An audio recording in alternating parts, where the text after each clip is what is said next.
Officer is angry on the clerk. चलिए, जब भी एंग्री यूज किया जाएगा तो एंग्री के साथ में आप विथ का यूज करेंगे जब आप किसी व्यक्ति से आप गुस्सा करते हैं। एंग्री के साथ में हम क्या यूज करेंगे? विथ। कब? जब हम किसी पर्सन से गुस्सा करते हैं तो विथ। ठीक है, सेम ऐसे ही एग्री होता है। एग्री का मतलब क्या होता है? सहमत होना। जब आप किसी व्यक्ति से सहमत है तो आप क्या यूज करेंगे? विथ। क्लियर है? एंग्री हो चाहे एग्री, पर्सन से अब जब हम होंगे तो हम विथ का यूज करेंगे। चलिए अगला देखें, नो सूनर। नो सूनर जब भी आता है तो सेंटेंस में इन्वर्जन लेके आता है। आई हैड नहीं आएगा, यहां पर आएगा हैड आई। क्यों आएगा? इसके साथ में कुछ और रूल भी देख लें। ये फर्स्ट था, ये सेकंड है। नो सूनर, एक और लिखे हार्डली, स्कार्सली। ठीक है, नो सूनर का मतलब होता है जैसे ही। हार्डली और स्कैर्सली का मतलब होता है मुश्किल से। इनमें ज्यादातर क्या होता है? इनमें इन्वर्जन आता है। अब कहोगे इन्वर्जन क्या होता है? इन्वर्जन का मतलब होता है पहले हेल्पिंग वर्ब आएगा और उसके बाद में क्या आएगा? सब्जेक्ट आएगा। ठीक है, नो सूनर, हार्डली, स्कार्सली, तीन मुख्यतः याद रखें, मोस्टली पेपर में आते हैं। पहले हेल्पिंग वर्ब आएगा और फिर आपका सब्जेक्ट आएगा। ठीक है, वही प्रक्रिया थी यहां पर। नो सूनर के बाद में हम पहले हेड यूज करेंगे और बाद में हम आई यूज करेंगे। चलिए, we had a lot of difficulty, यहां से शुरू होगा। डिफिकल्टी के बाद में इन आएगा और फाइंड की जगह क्या आएगा? फाइंडिंग आएगा। देखें रूल क्या है इसका, डिफिकल्टी इन फाइंडिंग। जब भी हमें किसी चीज में मुश्किल होती है, जब भी हमें किसी चीज में मुश्किल होती है तो डिफिकल्टी इन होती है। ठीक है, हम जब किसी परेशानी में होते हैं तो डिफिकल्टी टू नहीं होता, डिफिकल्टी इन होता है। हम किसी समस्या से जूझ रहे हैं जी, फिक्स्ड प्रपोजिशन है। दूसरी चीज, डिफिकल्टी के साथ में जेरेंड का प्रयोग होता है जिसे हम क्या बोलते हैं? Verb plus ING. तो डिफिकल्टी इन जो भी है आपका क्या है यहाँ पर? फाइंड, तो वो क्या हो जाएगा? फाइंडिंग। तो यहाँ पर हमें याद ही रखना है, इसमें ग्रामर से ज्यादा लर्निंग चीजें ज्यादा है। डिफिकल्टी के साथ में इन आएगा और जो आपकी वर्ब है उसमें क्या लग जाएगा? वर्ब में आईएनजी का हम यूज करेंगे। जैसे एक और देखें, क्वेश्चन आया था पेपर में, difficulty in dash work. Option है डू अ वर्क या डूइंग अ वर्क। परेशानी हो रही है काम को करने में, difficulty a doing a work. ठीक है, इस टाइप से चीजें आप याद रखें, अगली बार भी पेपर में आपसे पूछ सकते हैं। ये सारे एसएससी के पूछे हुए क्वेश्चन। अगला देखें, पेशेंस। ठीक है, बीच में वर्ड लगा एज वेल एज और उसके बाद में लिखा है प्रेजर्वेंस। पेशेंस का मतलब होता है धैर्य, पहले तो मतलब याद रखें। और प्रेजर्वेंस का मतलब होता है प्रयास, मतलब सतत प्रयास, लगे रहें, कोशिश करते रहें, उसको हम बोलते हैं प्रेजर्वेंस। चलिए, यहां पर आर का यूज किया गया है तो इसकी जगह हम क्या यूज करेंगे? इज यूज करेंगे। क्यों यूज करेंगे? देखें, स्लाइड चेंज कर देते हैं। नंबर 4, जब भी एज वेल एज हुआ, एज लॉन्ग एज हुआ, अलोंग हुआ, विथ हुआ, और भी बहुत सारे होते हैं लेकिन ये मुख्यतः है, ये हमेशा दो सब्जेक्टों को जोड़ते हैं। कैसे जोड़ेंगे? एक सब्जेक्ट इसके पहले आएगा और एक सब्जेक्ट इसके बाद में आएगा, लेकिन जो हमारी वर्ब आएगी वो इस सब्जेक्ट के अकॉर्डिंग आएगी, जो पहला वाला सब्जेक्ट है उसके अकॉर्डिंग। मैंने लिखा managers as well their employ. यहां पर मैंने हालांकि मैनेजर को प्लूरल कर दिया, एक से ज्यादा कर दिए हैं, और एम्प्लॉय को एक ही किया है, सिर्फ बताने के लिए। चलिए, और हमें यहां पर एक वर्ब यूज करनी है, managers as well as their employ.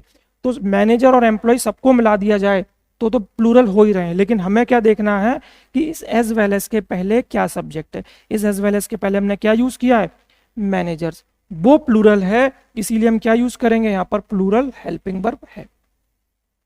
ठीक है, इनके पहले जो सब्जेक्ट होता है उसके अकॉर्डिंग ही ये वाली वर्ब आपकी चेंज हो जाती है। क्लियर है? चलिए आगे देखें।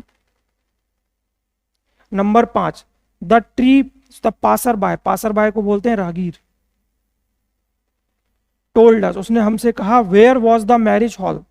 भाई जब भी आप वेयर बोलोगे और उसके बाद में हेल्पिंग वर्ब लगाओगे तो वो क्वेश्चन पूछना हो गया।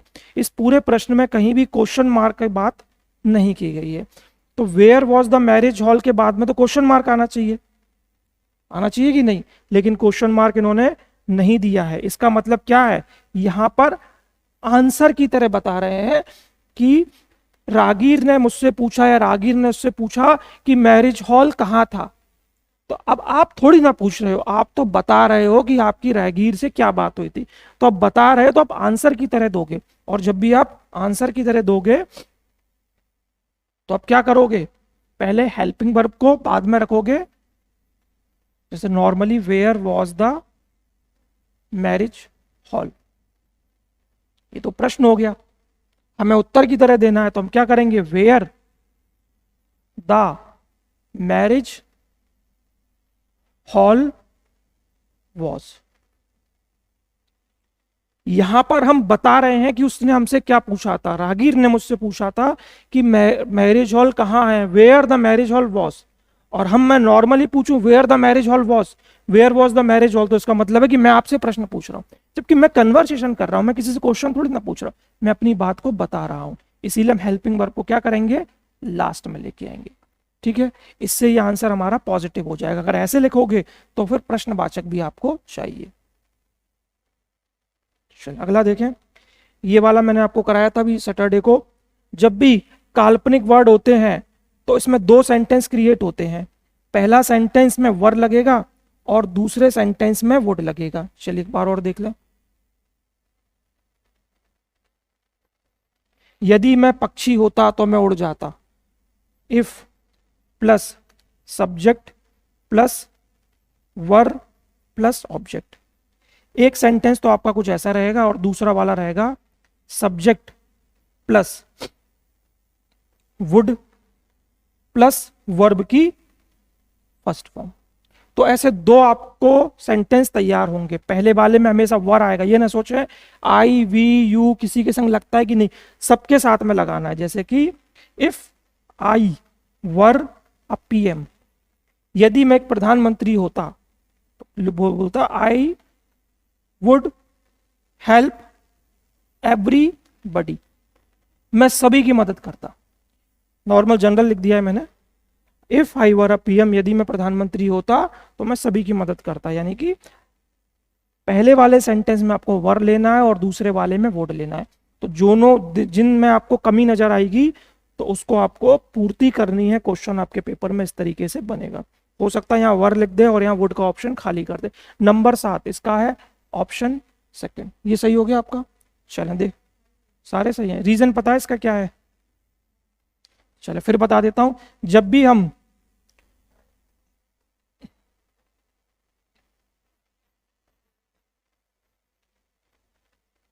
सेवनटीन ईयर 17 साल क्या है उसकी उम्र है, ठीक है। मैंने बोला 5 रुपी नोट, 5 रुपए का नोट। तो यहां पर नाउन क्या है, 5 रुपए या 5 रुपए का नोट।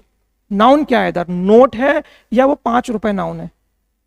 यहां नाउन है नोट और ऊपर वाले में नाउन है 17 ईयर ओल्ड बॉय।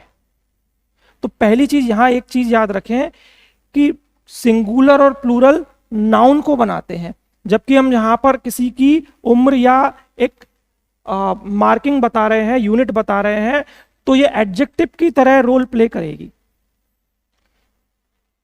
कि एडजेक्टिव है नहीं है लेकिन एडजेक्टिव की तरह रोल प्ले करेगी। भाई 17 साल का लड़का, ये क्या है, उसकी पहचान है, और लड़का है ये नाउन है, ठीक है। तो कभी भी इस एडजेक्टिव फॉर्म को आप प्लूरल नहीं बनाओगे, इस नाउन को प्लूरल और सिंगुलर बनाना है। अभी यहां पर एक लड़का था तो हमने लिख दिया 17-year-old बॉय। अगर दो लड़के होते तो हम क्या बोलते, 2 17-year-old बॉयज। तो उस नाउन को हम प्लूरल बनाते, इस एडजेक्टिव को हम प्लूरल नहीं बनाएंगे, ये एज इट इज ही रहेगी। सेम ऐसे ही अगर मेरे पास में 10 5 रुपए के नोट होते तो मैं बोलता 10 5 रुपी नोट्स। ठीक है, नोट 10 हैं इसीलिए हम इस नाउन को प्लूरल बना रहे हैं, इस यूनिट को हम प्लूरल नहीं बनाएंगे। मेरे पास एक 5 लीटर का कैन है, क्वेश्चन देखे पेपर में आया था, ही हैज डैश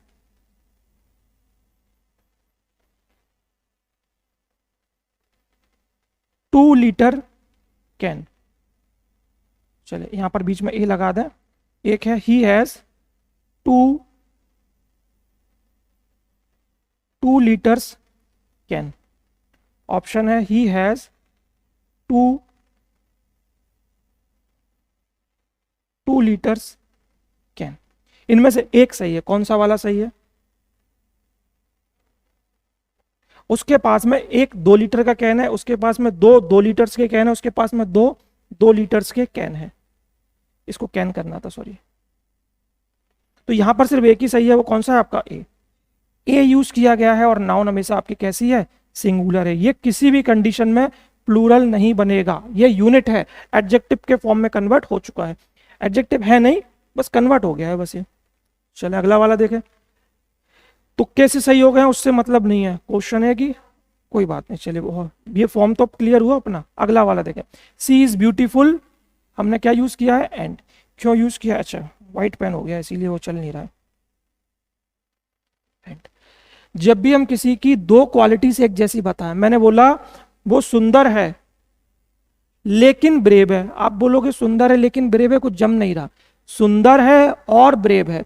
मैंने बोला वो अमीर है और घमंडी है, तो जम रहा है। एक अच्छी बात कर रहे हैं और हम एक उसके बारे में गलत बात कर रहे हैं। 2 अनइक्वल क्वालिटीज को जब हम मीट करते हैं तो बट से मीट करते हैं, और सेम क्वालिटीज को मीट करते हैं तो हम एंड से मीट करते हैं। वो इंटेलिजेंट है और समझदार है, या सॉरी इंटेलिजेंट है और ब्रेव है। तो इंटेलिजेंट और ब्रेव दोनों एक ही चीज है, तो हम किससे जोड़ सकते हैं? एंड से। या ब्यूटीफुल और ब्रेव दोनों सेम अच्छी क्वालिटीज की बात कर रहे हैं तो हम किससे जोड़ेंगे? एंड से। चलिए यह वाला 9 वाला सही हुआ आपका। तो यहां पर आपको रटना है गो डाउन इन हिस्ट्री।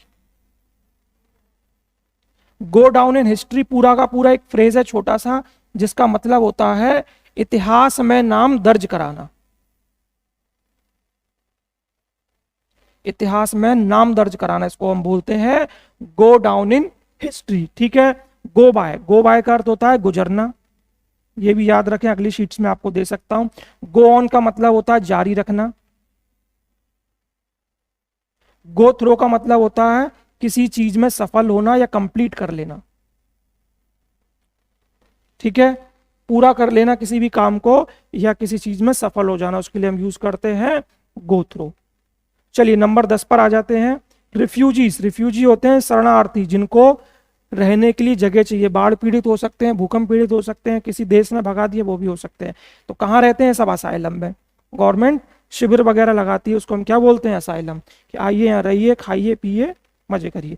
जो गैम्बल जुआ और बैट यानी कि शर्त लगाता, क्या बोलते हैं हम उसको? पंटर। मूवियों में सुना होगा हमारे पंटर लोग आ गए, झुग्गी बस्तियों में रहते हैं ना, पंटर लोग आ गए। मोस्टली काम क्या उनका? आवारागर्दी करना। चलिए art of writing newspaper and magazine, journalism, ये मालूम ही होगा, जो अखबारों में और मैगजीन के लिए लिखता है जर्नलिस्ट होता है।